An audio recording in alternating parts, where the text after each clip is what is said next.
โอ้เรียบร้อยเป็นหูเป็นห้างแล้วบัดนี้โอ้พี่น้องเอ้ยต่อดั้งขึ้นแล้วเป็นหูเป็นทรงแล้วน้องเขาเกี่ยวกับเจ้าแล้วสายฟ้านี่พี่น้องเอ้ยเนาะฮะแล้วอะไรฮะแล้วโอ้ไว้อีหลีนี่แล้วให้หนึ่งเลยเกี่ยวกับลุงเฮาสบายดีดูให้ต้นว่าได้เคิงสบายดีกันโอเคแล้วเราเกี่ยวข้าวนี่โอ้แต่ว่าอันแถวใกล้นี่เจ้าพากันมาเก็บก่อนได้หำเด้อมันไก่กินนี่พากันน้ำมัดเก็บไว้ก่อนนี่นะแถวนี้ไก่กินแล้วเรียบร้อยแล้วมันไก่สะพี่น้องเอ้ยนะพาพี่น้องมาเบิ่งบริเวณรอบๆเพื่อนน้องเพิ่นก่อนเนาะพอดีพอแล้วต่อดั้งขึ้นแล้วพี่น้องเอ้ยพอดีมาเบิ่งข้างๆนี่ก่อนบ่ทันได้ว่าเสื้อผ้าเราก็ตากเปื้อนอยู่เป็นห้าวนี่เลยกำลังใส่ขึ้น2 โต๊ะบอกมันเห็นบ่คักปานใดทางนี้เพราะว่ามันจอบอ่ะ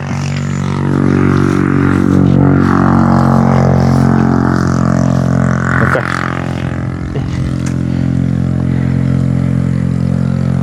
สีอันนั้นน้อยนึงพี่น้องไอ้จอออกจากนี้บ่ได้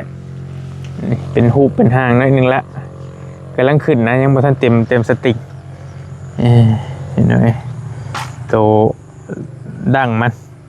กำลังเงียนขึ้น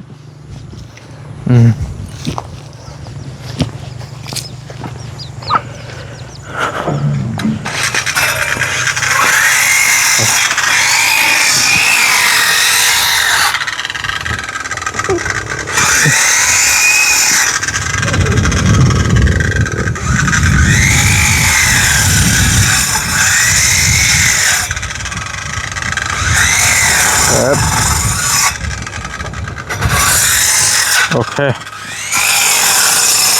จะมาขออนุญาตเด้อสบายดีเด้อสบายดีกินข้าวแล้วป่ะกินแล้ว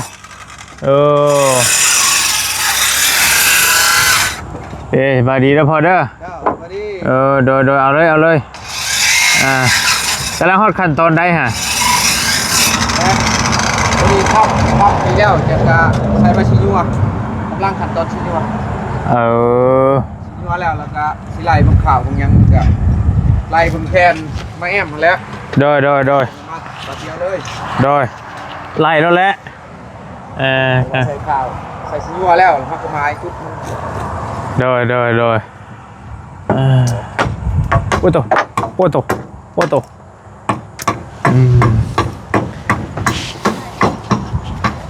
อ้โต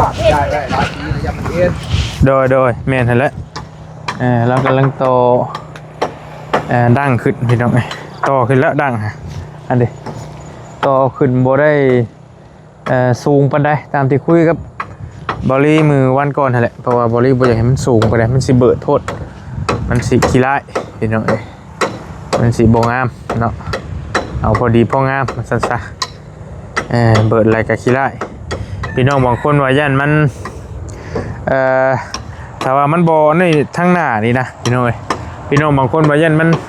ถ้าว่ามันบ่ก้มปานใดแล้วย่านมันน้ำไหลบ่ทันว่าซั่นก็บอลลี่บ่ได้ว่าบ่ให้มันก้มเลยนะให้มันก้มจักหน่อยพอดีน้ำไหลได้สะดวกหั่นแหละพี่น้องได้อยู่เอาพอดีพองามนะบ่ก้มไหลมันขี้ร้ายบอลลี่บ่นั่นบ่โอเคเน้นฮะกินแกงหน่อไม้กินมีแกงหน่อไม้บ่มีหน่อไม้บ่คักแกงก็หลายคนมาย่านหน้ามันไหลลงบ่ทันมาทันไปน้องทันบ่มีปัญหาเนาะเรื่องเอาให้มันไหลได้แหละแล้วก็เน้นความงามน้ำเนแล้วก็เน้นการใช้งานน้ำเนให้มันได้ไปทุกด้านนะพี่น้องได้ทั้งความงามได้ทั้งความใช้งานที่มันสะดวกสบายซะ บ่ให้มันอันนั้นปานใดเราสันดอกได้ทั้งการใช้งานได้ทั้งความงามเนาะไปได้โตเลยที่อยู่ๆระหว่างเพื่อนสเตลหั่นแหละบาลีเบิ่งนี่ก็ได้ลุดลื่น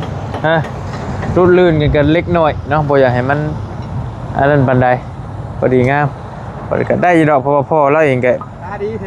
เป็นคนเฮ็ดคือกันอยู่เพื่อนทางสเตลก็ได้ เราชอบส่งเที่ยวขึ้นทำยังเห็น บ่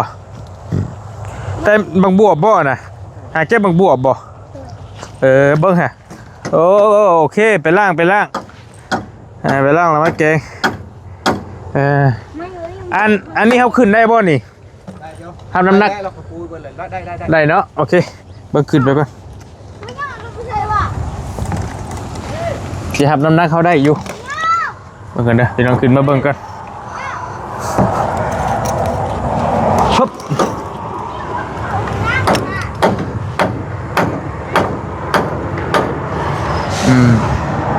มาเบิ่งมุมสูงก่อนเป็นยังไงนิ้วออกมาสองโต้ระหว่างคนขึ้นชั้นและทางด้วยป่ะโดยพี่น้องอันนี้เป็นมุมสูงเนาะมุมสูงของเพื่อนน้องสายฟ้าบุญทวีเฮาตัวนี้เป็นดั้งที่พ่อเพิ่นต่อขึ้นจากเสาอันนี้พอดีงามบ่เบิดปานใดพอดีคักพี่น้องคนว่ายันน้ำไหลบ่ทันว่าซั่นท่านพี่น้องบ่มีปัญหาซ้ำสิไหลน้ำฝน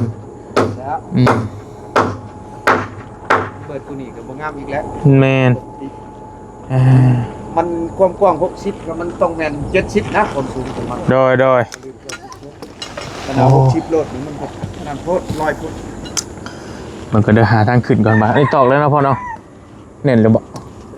ยังอยู่ได้ในเบิ่งยังบ่ทันดึงมาใช่บ่ได้แล้วบ่ยังบ่ทันตีตะปูเนาะโอเคสร้างน้อยจะเจ็บหัวอยู่สร้างน้อยเจ็บหัวเอายาน้ำน้องให้กินมียาอยู่เขาซื้อมาอยู่บ่สบายบ่โอ้เจ็บหัวโอ้ขึ้นมาแล้วว่าแล้วเจ็บหัวยังมาบ้านก่อนเนาะที่ฮอดบ้านแล้วบ่นอนผมมาก็อยู่มันบ่มีรถได้ว่ะเมื่อนำกันมานำกันใครอยู่ได้บ่ได้ไปโลเล่ได้ค่อยเมื่อยไปนำเฮ็ดอยู่น่ะใครได้รถสบุญมาส่งแม่นหั่นแหละกันโอ้ยเป็นรถประชานฮอดงานเข้าอีกเฮ็ดไปได้มื้อละกินข้าวแล้วนอนนอนหั่นใดอ้าวแม่ว่าจักไปชัยป่ะไปกลางบ้านก่อนไปนำมาของแน่เลยฉันก็พักกันยางมาแล้ว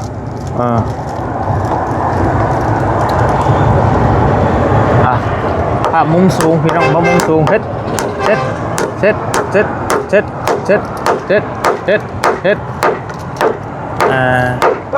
ันที่แน่นเขาลีโอ้ยคักเน้นนะแต่ตอนนี้ก็ได้โตอีกน้อยนึงเนาะนะตัวนี้เรียกว่านอนลงเลยว่ะพ่อไหนตัวนี้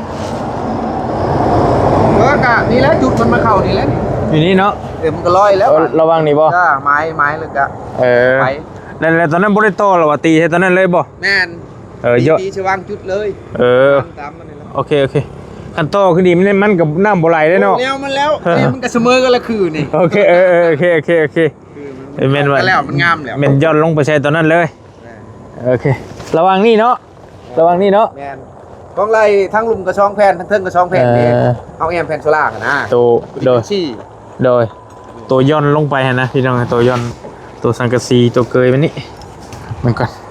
อยู่นี่มันก็3 เมตรเลยสมมุติว่าเขาแทกตัวนี้3 เมตรเขาก็ไล่ชีด้านนั้นพุทธเอา3 เมตร 70ก่อน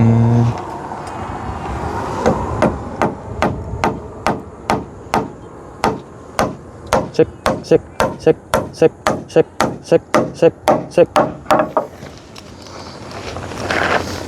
ด้านตะปูชิคเชนเดอร์มันเพิ่นบ่พอตื่นดีจักบ่เป็นไงมาเช็คกันดิเช็คหนวดเช็คยังแล้ว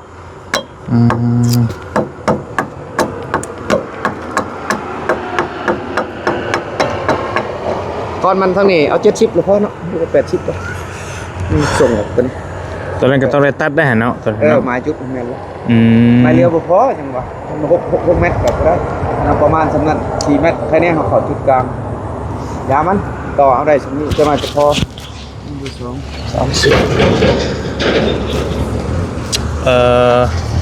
สังกะสีเขาต้องเลยอันนี้มาอีกน้อยนึงเนาะ กะบ่แล้วพอดีเพียงแล้ว พอดีเพียง คันว่าสิขวบคันบ่ขวบเลยคันว่าสิบ่ลบคันบ่ลบคือของเขาบ่ได้ลบคาซีเยอะชื่อบ่ เหมือนกันเด้ออันพ่อจุดนั้นเท่าไรฮะอันไหนอันน่ะจุดน่ะ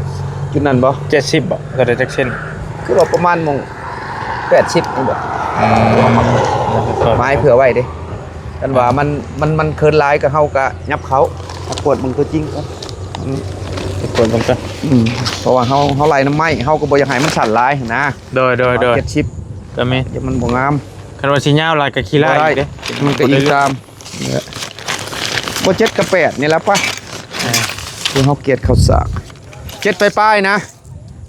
นี่เด้7อลีนี่นะนี่70ติ แม่น70พอดีงามพอดีตัวนี้หับมานี่ครับแล้ววันนี้ใส่อีกข่าวหนึ่งดึงเอาตัวต่อข่าวหันขึ้นมาอีกใส่อีกค่อยเก็บไม่สิญัวเบิดอะไรเพราะว่ามันเฮ็ดยากนะไม้เฮามันไม่ต่อหั่นเด้เอาต่อต้องต่อกลับไปกลับมาดิโดยก็บ่เป็นหยังดอกสำนี้มันก็ใครตัวไม้ละเอียดแม่นไม่มีแต่ไม้งามอยู่พี่น้องคักอยู่ซื้อกินเดะเลยเน่งคุ้มเพียงและเพื่อเฮามุ่งแผนเลยสิ่งมันจังสบายบ่ดุ่งไปดุ่งมาเบิ่งตัวนี้ก่อนว่ามัน80สิบ่ยาวโพดบ่เนาะใช่ตัวใดคอนฮะนำผมก็ยิงตามประมาณจุด70อันนั้นพอเรามา70พี่น้องตัวไม้บัดนี้สมุดทองมันเนาะทองเพื่อน6เมตรเนาะโดยแม่นเฮาสิไล่ออกมาแน่สมุดว่าสำกับ80ทางนึงก็80กลางน้ำมันก็คอนมันก็80แต่16คนนี้นะ6 7 8พอดีไล่แผ่น9คนแล้ว9เมตรและความยาวพอดี9เมตรเลยเอาสมุนกับคอนตัวน่ะ80เซนเนาะ80เซนเฮาก็ลงไปไล่เลยได้10เซนลงไปอันน่ะก็แม่นหั่นแหละคันว่า80ยัง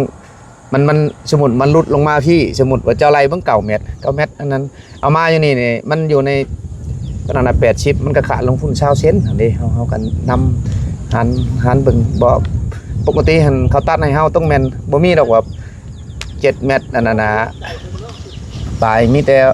เป็นเมตรรถเขาเฮ็ดเขาขายตามเมตรเขาอันนะโดยเบิ่งหน้าเฮาสิเช็คเบิ่งคอนตัวนั้น80เซนแล้วหั่นคอนเฮาส่งไปเพื่อให้มันหลามจักหน่อยบ่ให้เคินหลายมันสูงเด้มันก็สิงามเด้เฮ็ดสั่นหลายก็คือว่าสิบ่สะอาดเฮากำลังเบิ่งอยู่คันเหมือนตัวจริงก่อนตามเดียวเบิ่ง7ข้างหน้านี่นะ70ก็คือว่าสั่นให้ตามใจบอลี่แล้วพี่น้องครับมาใส่กับช่องแบบตัวนั้นคันเยินลงลายสิบ่กินกันนะความหมายมึงก่อนหรือว่าจะ75บ่ยืดมาอีกหน่อยนึงบ่มึงตัวจริงก่อนบ่ยาวส่วนโตจะว่าให้เอาออกจากเส้นนี่ตัวนี้คอนสังกะสีนะคนนี่สร้างแล้วจงไว้70นี่นะคอนมันนี่นะมันกระชำชังลูกน้องเลยเนาะว่ะเพียงบ่เพียงมีแต่เพียงเลยเพียงใช้เพียงเล็กหัวละนี่นะสังกะสีน้ำข่อยนี่นะมันต้องเลยมานี้เป็นบ่นี่เลยมาจากเส้นจะว่าจะงามปกติมันกะกันเพื่อนคูณ6กะมันกะ70อันนี้กันว่าเจ้า80กะหรือว่า75นี่ก็พอดีได้บ่ลีกันนี่ก็จงนี่ตัวนี้เนาะก็จงได้80ก็จงไว้นี่80เลยเนาะพอจงนี่เนาะเฮาดิ่งลงเด้กันอิงตามเจ้าเอาสลบตัวนั้นเข้าไปตามทีมงานมักตีเอาพอเอาคักเลยเนาะซำนี่เลยโอเคเจ้าหมายปลายทางจ้ะเฮือนชาวแตวจื้อบ่ก็ประมาณ80พุ่นแหละเกินแล้วผมยาวตัวน่ะเลิกไปบ่นี่นะน้ำมือเขาจับนี่นะน้ำมือเขาจับนี่เสมอเคยสังเกตเชื่อได้มันจะขึ้นก็นั่นแหละมันก็ตามนี่แหละนี่พอดีเลยพ่อนี่ตัวนี้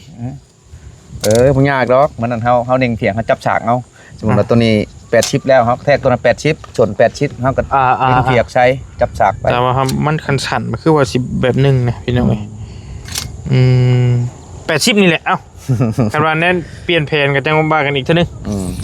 กันสมมุติว่า70คือว่านั้นเนาะคือสั่นคือกระลิดอยู่หั่นน่ะ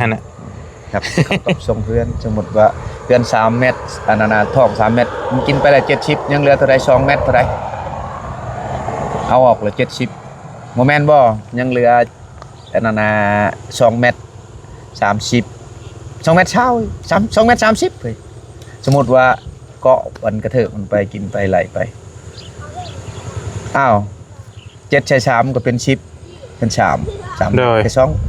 2เมตร30สมมุติว่านี่นะนี่จุดของมันลงนะจุดลงน้ำโอเคอ๋ออันห้องเฮานึงนี่เนาะอันนี้มันสมมุติว่ามาตัวนี้ตะไลไปพุ่นนะของน้ำเรื่องของน้ำคือตัวนี้อยากบ่อยากเขาก็แทกให้แล้วเจ้าละ4เมตรฮะ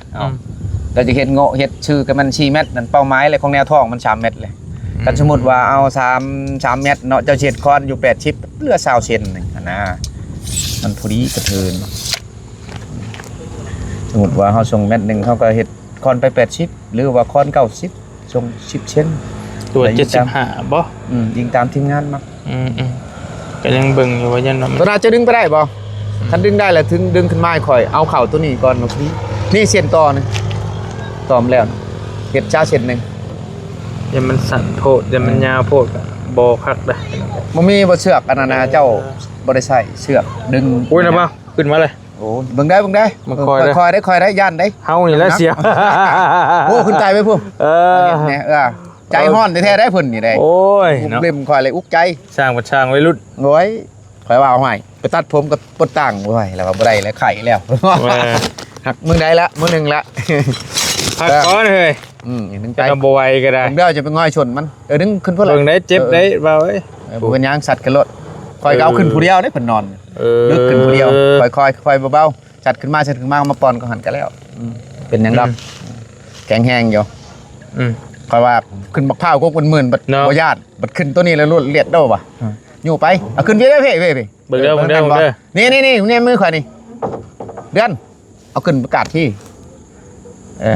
แกมาบ่แม่นทั้งนั้นได้ดึงขึ้นมาพี่กองสิต่อสดทั้งนั้นต่อกลับไปกลับมามันจะแข็งแห้งย่อขึ้นพอก่อนเรื่องแล้วมันบุรุษบ่ไหมเจ้านี่บุรุษนิบเน้นพอสิไปพูดเลยบ่สิไปเข่าจังหน่อยสิลงปักแปลกกันว้าได้พี่อุ้ยเนาะต้องใช้อาบน้ำนั่นแหละเบิ่งนี่ฮะรถล้างหัวอีกบ่ลุงเพิ่นมาเยี่ยมมันเกี่ยวเข่าใช้ร้านไปเช่าก็ไม่ได้คิดว่ารอบแรกคนไม่รอไปรู้แล้วผูกงัวอะไรบ้าจะตายไปคุณเลยพี่ขึ้นมากเบิ่งเดียวขึ้นมากเดียวลงขึ้นต่ำได้พี่น้องขึ้นมาเอาเรื่องอยู่เติบอยู่สูงเติบอยู่พอย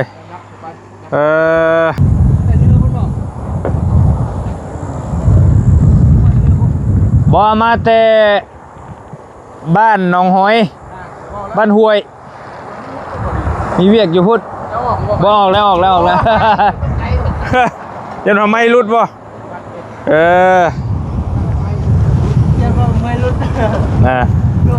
พี่น้องนี่เป็นภาพเนาะภาพมุมสูงอยู่เฮือนน้องสายฟ้าพี่น้องไปขึ้นมาพี่ลมแห้งคักลมเย็นจ่อยๆเนาะมาเบิ่งหลังคาน้ำโพแล้วเบิ่งความละเอียดเรียบร้อยเฮานี่เลยว่าสิเป็นได้ใดสิคักสิยังซ้ำใดหากันเบิ่งได้ละบ่าวเว้ยคือว่าอยู่ดอกเพิ่นเคยไต่เลยเนาะเอาเราขึ้นมาแล้วคือว่าจักแนวใดอยู่นี่ต้องสอนเนาะต้องไปนำเรื่อยเข่าน้องเพิ่นก็แล้วพี่น้องไงส่งให้แล้วลุงเพิ่นมาเกี่ยวซอยว่าซั่นดอกลุงที่เรามาจอบร้านได้เรื่อยอยู่เราก็ได้ลุงเพิ่น ดีจ้ะเป็นยังไงบรรยากาศแห้งเย็นดูพี่กูทำนั่นกับแกงน้ำไหม้ชั่วดูบ่ยาวนี่ขึ้นมามันค่อยๆลง ขึ้นมาเบิ่งรถเลนนี่เว้ยพี่น้องบรรยากาศดีคักวิวทิวทัศน์อยู่พี่วันนี้ว่าชีบุเย็นยังเย็นอยู่เนาะ หนาวแม่นหนาวอยู่ พอจะอาบน้ำตะแรงแค่นั้นเย็นคนอาบแล้ว คือเพื่อนน้องคนนี้สูงเติบหนึงอยู่นะพี่น้องไงสูงกว่าเพื่อนสเตลอีก โอ้แท้ สูงกว่าเพื่อนสเตลหลายเติบเพราะว่าเสาเขามันเสายาวเด้ดิ่งเลย ยังว่าจะเข้า5 เมตรจากเสา4 เมตร50กว่า เพิ่นว่า4 เมตรหาแต่ก็บ่ได้แทกเบิ่งตัวจริงป้อตามเพิ่นหั่นแหละแต่ว่ามันก็สูงเติบอยู่ขึ้นมาแล้วก็ต้องยืน นี่3 เมตร 70ก็รุดเลย เลยแต่พื้นขึ้นมานี่เนาะ นี่ก็3 เมตร 70 80 โดย พอดีมันจะบ่ฮอด แมนพอดีงามมันจังโล่งโชค ไฟมันชิงครับพอออกไปแต่มันต่ำเลย แมน แล้วมันต่ำพอออกไปมันหวาน มันบ่ตะปุยตะปิ้วเนาะ เอ๊ะ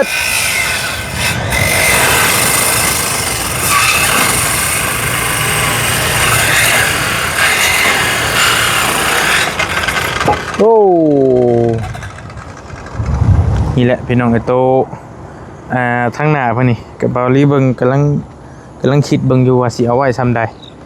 ถ้าเอาไว้ยาวอะไรก็ขี้ร้ายเอาไว้สั้นอะไรก็ขี้ร้าย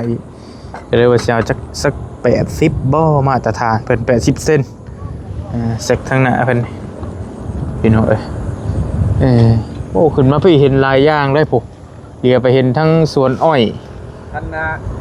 ถ้าขึ้นช่วงหนึ่งจะได้ขอดไปแนมไปเห็นมันพูดกับแง่ โดย ไม่ได้เป็นเน่า โอ้ โอ้ธรรมชาติงามพี่น้องเอ้ยผู้ช่างเฮ่บ่โอ้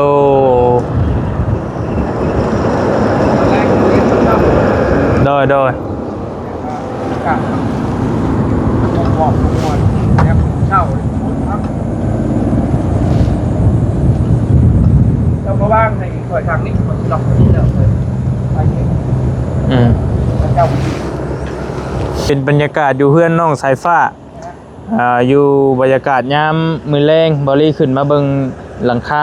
กำลังกลับมาแต่หาน้องที่เพิ่นเจ็บตาบอลี่ก็เลยมาคำในจังน้อยมื้อนี้มาเบิ่งความเรียบร้อยของเฮือนน้องๆเพิ่นก็คืบหน้าไปได้ด้วยดีสร้างเราก็เฮ็ดได้ไวเติบอยู่เพราะว่ามื้อนี้ก็คนงานป่วยว่าซั่นเราก็เฮ็ดผู้เดียวแล้วเนาะน้องๆเพิ่นก็เกี่ยวข้าวแน่ว่าซั่นเจ็บหัวทางน้ำเบาเพิ่นนี่ก็ได้ไปมีแต่ฝากติดตามเด้อพี่น้องเด้อเคสน้องสายฟ้าน้องบุญทวีตอนนี้กำลังสิเตรียมขึ้นหลังคาต่อดั้งขึ้นแล้วดั้งนี่เรียบร้อยไปแล้วเนาะเดี๋ยวกำลังเบิ่งอยู่ว่าสิใส่70หรือ80สิเหลือไว้หั่นนะสิเหลือไว้70หรือ80บ่รู้ว่าจังใดก็จังว่ากันอยู่ดีมีแฮงพี่น้องโชคมานเนาะโชคมานร่ำรวยเด้อพี่น้องเด้อบรรยากาศโอ้คักแน่อีหลีบ๊ายบายเจอกันใหม่พี่น้องโดย